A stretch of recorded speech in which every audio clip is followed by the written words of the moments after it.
प्यारे बच्चों, आज हम इस वीडियो में ये जो तीसरा चैप्टर है गूगली नाम का, इसका अभ्यास की दूसरी वीडियो बनाने जा रहे हैं।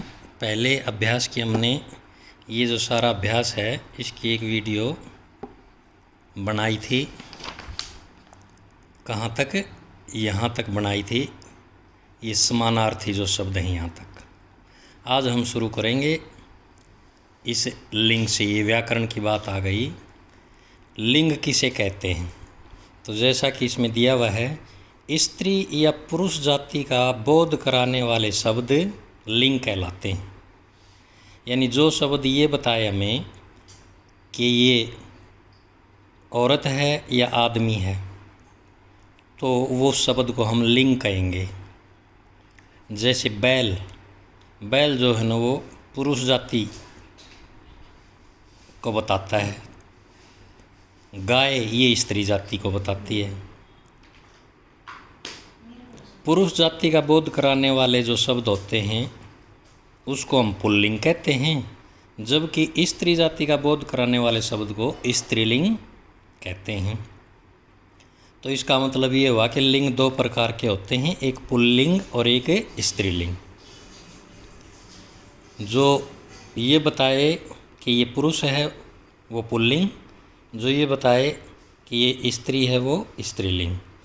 तो ये नीचे दिए गए शब्दों के लिंग लिखने हैं आपने। जैसे ये कल्लू है, कल्लू के आगे उदाहरण दे रखा है, ये कल्लू स्त्री है या पुरुष, तो ये पुरुष को दर्शा रहा है, तो इसलिए इसके आगे क्या लिख दिया? पुल्लिंग। अम्मी, अम्मी आपको स्त्रीलिंग औरत लगती है या आदमी? औरत लगती है, स्त्री लगती, तो ये स्त्रीलिंग हो गया। धर्मपाल, ये किसी औरत का नाम लगता है आपको या आदमी का? तो ये आदमी का नाम लगता है, तो ये हो गया पुल्लिंग। लिखोगे यहाँ पर। भैंस, भैंस ये आप बताओ, ये मादा भैंस है, ये स्त्री का बोध कराती है, तो यहाँ पर क्या लिखेंगे? स्त्रीलिंग। क्योंकि अगर पुल्लिंग होता तो भैंस की जगह भैंसा मिलता। अब अगला है निम्मी। निम्मी भी किसी आदमी का नाम ने दिखाई नहीं देता, बल्कि किसी औरत का दिखाई दे रहा है, इसलिए स्त्रीलिंग। मास्टर जी, ये मास्टर जी जो है ये भी किसी आदमी के लिए प्रयोग किया है। अगर औरत होती तो मास्टरनी जी बोलते इसको, तो ये मास्टर जी है, ये पुल्लिंग हो गया। मीरा, मीरा ये भी किसी लड़की या औरत का नाम है, तो ये स्त्रीलिंग हो गया। बद्री, ये किसी पुरुष का नाम लगता है, इसलिए क्या हो गया? पुल्लिंग। तो इस प्रकार ये स्त्रीलिंग और पुल्लिंग के बारे में थोड़ी जानकारी आज हम लोगों ने इससे सीखी। अब अगला है सर्वनाम किसे कहते हैं। अगला क्या है भाई? सर्वनाम किसे कहते हैं? जो शब्द नाम, नाम कह लो या संज्ञा, जो शब्द संज्ञा के स्थान पर, जो शब्द संज्ञा के स्थान पर प्रयोग किए जाते हैं उन्हें सर्वनाम कहते हैं। जैसे कल्लू आलसी लड़का था, वह, ये वह किसके लिए प्रयोग किया है? कल्लू के लिए। तो कल्लू जो है ना, ये कल्लू, ये नाम कह लो किसी आदमी का या संज्ञा कह लो, क्योंकि नाम को संज्ञा कहते हैं। किसी भी चीज़ का नाम उसको क्या बोलते हैं? संज्ञा। तो इसको या तो नाम कह लो या संज्ञा कह लो। तो इस नाम की जगह पर या इस संज्ञा की जगह पर ये वह प्रयोग किया है, तो ये सर्वनाम हो गया। सर्वनाम, सर्वनाम, सर्व मीन सब, सब के नाम की जगह पर जो शब्द प्रयोग किए जा सकते हैं उन्हें सर्वनाम बोलते हैं। किसी का भी चीज़ का भी नाम हो, उस नाम की जगह पर जो भी शब्द प्रयोग किए जा सके, चाहे नाम किसी का हो, सब के लिए वह, वे, ये इस तरह के प्रयोग किए जाते हैं, इसलिए इनको सर्वनाम। क्योंकि सर्वनाम दो शब्दों से मिलकर बना है। सर्व जमा नाम, सर्व मीन सब, सारे, और नाम मीन नाम। सारे नामों के लिए जो शब्द प्रयोग किए जाते हैं उन्हें सर्वनाम कहते हैं। तो वह जो है ना कल्लू के स्थान पर प्रयोग है, वह विद्यालय देर से पहुंचता था। दूसरे वाक्य में वह शब्द कल्लू के स्थान पर प्रयोग किया गया है, अतः ये वह जो है सर्वनाम शब्द है। नीचे दिए गए वाक्यों में सर्वनाम शब्दों पर गोला लगाना है। ये जो शब्द इनमें छाटने हमने। कल्लू देर से उठा, आज उसे फिर कोई कहानी गढ़नी पड़ेगी। तो ये देखो, ये कल्लू जो है ये नाम है, इसके स्थान पर कौन सा शब्द प्रयोग हुआ है? उसे। तो इस उसे को आप राउंड लगाओगे। और जो ये कोई भी शब्द है, देर से उठा या आज फिर कोई कहानी गढ़नी, ये किसी की जगह पर प्रयोग नहीं किए गए, सिर्फ कल्लू के स्थान पर क्या प्रयोग किया गया? उसे। तो ये है सर्वनाम, इसको गोल दायर लगाओ। कल्लू बोला, काश मेरी भी टांग टूट जाती।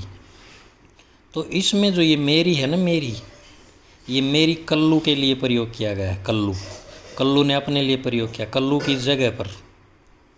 इसका मतलब ये है कल्लू की टांग टूट जाती, तो कल्लू की जगह मेरी पर प्रयोग कर लिया। तो ये मेरी जो है ये सर्वनाम, इसको गोल दायरा लगाएंगे। उसने बहन की तरफ ईर्ष्या से देखा। उसने, ये उसने किसके लिए आया है? कल्लू के लिए। कल्लू ने बहन की तरफ ईर्ष्या से देखा, तो एक कल्लू की बजाय उसने लिखा, ये सर्वनाम है, इसको गोल दायर। आज इसे भी देर हो गई। आज इसे भी देर हो गई। आज किसे देर हो गई? इसे।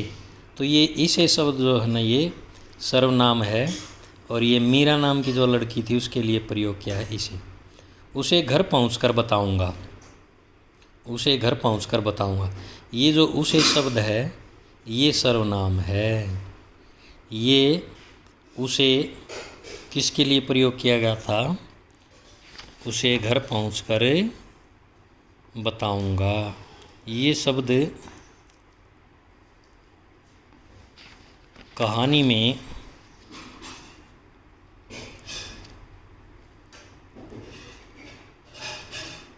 कहाँ पर हैं? ये उस टाइम कहे थे उसने ये शब्द जब मास्टर जी ने ये कहा कि आज तो आप समय से पहले पहुंच गए। तो इसका मतलब उसकी बहन ने चाल चली थी, तब उसने ये बात कही थी। क्या कही थी? कि घर पहुंचकर बताऊंगा उसे। तो ये जो उसे शब्द है, ये उसकी जो बहन थी निम्मी, उसके लिए प्रयोग किया है उसे। तो ये जो उसे है ये सर्वनाम है। बातें पाठ से आगे की, इस पाठ में नहीं दिए गए, उससे आगे की स्कूल की बात क्या करेंगे? कल्लू रोज़ देर से स्कूल पहुंचता था। क्या देर से स्कूल पहुंचना उचित है? अपने उत्तर का कारण भी बताइए। कल्लू रोज़ देर से स्कूल पहुंचता था, क्या देर से स्कूल पहुंचना उचित है? ठीक है, तो आप बताइए अपने दिमाग से सोच करके, क्या स्कूल में डेली देर से पहुंचना चाहिए? नहीं पहुंचना चाहिए, क्योंकि स्कूल में समय पर न पहुंचने से अनुशासन भंग होता है और स्कूल की जो शिक्षा है वो सही तरह से नहीं मिल पाती। क्या आपको भी कभी स्कूल पहुंचने में देर हुई है? यदि हाँ तो क्यों? तो ये सब बच्चों ने अपने अपने दिमाग से सोच करके बताना है, आप कब स्कूल में देरी से पहुंचे थे और उसका कारण क्या था। ये सब का उत्तर अलग अलग होगा, सब अपने अपने हिसाब से बताएंगे। जब आप देर से स्कूल पहुंचे तो क्या हुआ था, और आपने ये भी बताना है ये भी कि जिस दिन आप देर से स्कूल पहुंचे थे उस दिन आपके साथ फिर क्या हुआ। किसी टीचर ने आपको क्या कहा, सज़ा दी या नहीं दी, या और किसी ने कुछ कहा या नहीं, ये बताना है। समय पर स्कूल पहुंचने के लिए आप क्या करते हैं, ये भी आपने बताना है। जैसे समय पर सुबह जल्दी उठते हैं, जल्दी तैयार होते हैं। समय पर स्कूल पहुंचने में आपके माता पिता आपकी मदद कैसे करते हैं? आपके माता पिता क्या क्या करते हैं आपको? आप खुद उठते हो सुबह या आपके माता पिता उठ सकते हैं, तो वो भी बताओगे। फिर आपके माता पिता आपको नहलाते हैं या खुद नहाते हो? कपड़े खुद पहनते हो या वह पहनाते हैं माता पिता? खाना कौन बनाता है? स्कूल के लिए कौन छोड़ के जाता है? ये सब बताओगे। बहानेबाजी के बारे में आपने भी कभी न कभी कोई ना कोई बहाना ज़रूर बनाया होगा, उसके बारे में अपने साथियों को बताइए। बहाना बनाने का कारण भी बताइए। घर में क्या बहाना बनाया आपने और क्यों बनाया था, ये आपने बताना सोच करके। स्कूल में किस दिन आपने बहाना बनाया और किस वजह से बनाया था, क्या कारण था, वो भी बताना है। बहाना बनाने के बाद आप बच गए या फंस गए। आपने घर पर या स्कूल में जो बहाने बनाए थे उस बहाने से आप बचे या उसमें फंस गए थे, ये बताना है। क्या आपसे किसी ने कोई बहाना बनाया है? इससे पहले तो आपने बहाना बताना था अपना। अब आपसे किसी दूसरे ने आपके आगे कोई बहाना बनाया तो उसके बारे में बताना है। आपके विचार से बच्चे स्कूल न जाने के लिए बहाने क्यों बनाते हैं? आपने विचार करके अपने दिमाग से सोच करके बताना है कि स्कूल न जाने के लिए बच्चे बहाने क्यों बनाते हैं। क्योंकि पढ़ाई करना बच्चों को अच्छा नहीं लगता, वो चाहते हैं कि हम घर पर खेलते रहें। आगे है घड़ियाँ तरह तरह की। इन घड़ियों के बारे में आपने बताना। यहाँ कई तरह की घड़ियों के चित्र दिए गए, उन्हें क्या कहते हैं, नीचे दी गई जगह में इनके नाम लिखिए। जैसे ये घड़ी है तो यहाँ पर नाम लिखना है। ये कलाई वाली घड़ी है तो कलाई घड़ी। ये कौन सी है भाई? ये दीवार घड़ी। ये कौन सी है? अलार्म। और ये क्या है? इसको देखिए ब्रासलेट सा है, ये ब्रासलेट। अब करने की बारी। आज आपको अपने भाई या बहन के लिए एक सुंदर सा कार्ड बनाना है भाई। कार्ड बनाने के लिए ड्राइंग शीट, गोंद, रंगीन पेंसिलें, पुराने मोती, गोटा या कोई भी चमकीला सितारा आदि लें। आप अपनी पसंद से किसी भी आकार तथा डिज़ाइन का कार्ड बनाएं और अपने भाई या बहन को, जैसे ये बना रखें तरह तरह के, इस तरह के कार्ड आप बना करके अपने भाई को या बहन को दें किसी भी अवसर पर। कार्ड में अपने भाई या बहन के लिए एक संदेश भी लिखें। घर जाकर इसे चुपचाप अपने बहन भाई की कॉपी में रख दें। तो ये एक्सरसाइज थे, अभ्यास था इस पाठ का। इसको आप करेंगे। धन्यवाद।